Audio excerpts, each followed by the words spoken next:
Hi, everyone. It's Meredith here, just checking in as we head into middle of week two, beginning of week three. It's crazy how fast these 5-week classes go.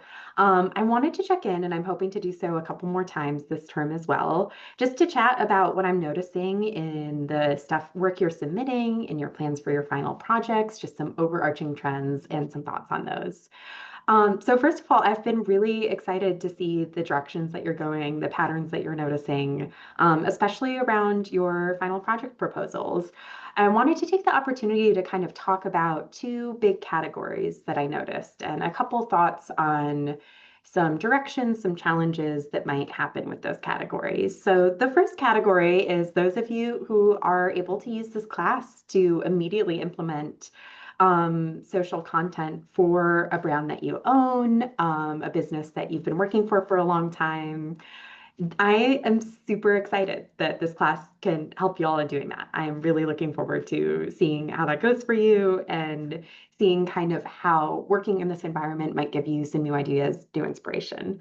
I think I said this to a couple of you in my feedback on your final proposals, but the hardest part of creating social content for an organization is consistency. Algorithms, social media platforms, they demand consistency. They want to see that you're posting regularly. That helps you get in front of more people. And that can be really hard when you're running a business or helping run a business. So I think for these kinds of organizations, staying abreast of trends, thinking about, hey, I saw this template on TikTok a lot or this sound on TikTok a lot. How can I use that? How can I fit that into my brand? Is going to be really helpful. I think the second thing that might be helpful if you're working on the social presence for a smaller organization that you work with or run in real life is to focus on stories. So what's the story? If you're the founder, what's your story? Why did you found this business?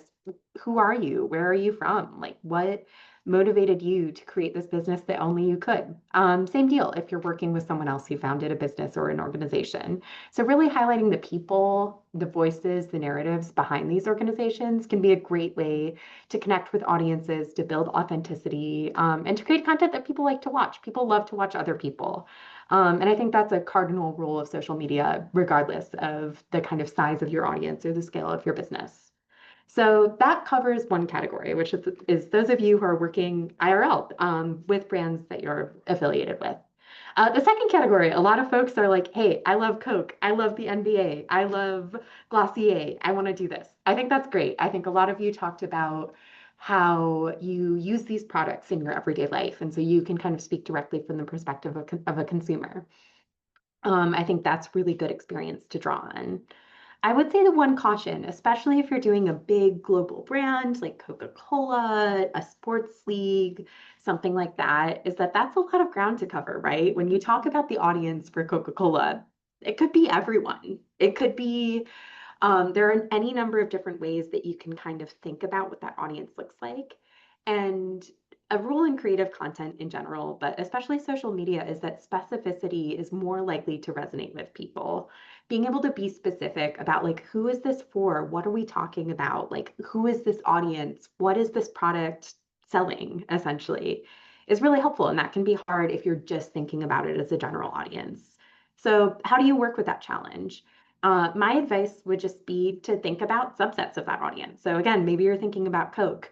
Maybe you segment it down to like busy professionals who are like, I'm thirsty and need caffeine in the middle of the day. This is Diet Dr. Pepper. It's not Coke, but same deal.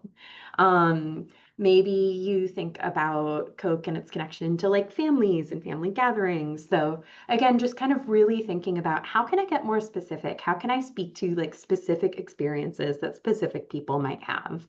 And I think that's going to set you up for a lot more success than trying to reach everyone if you're creating content as if you are one of these big global brands.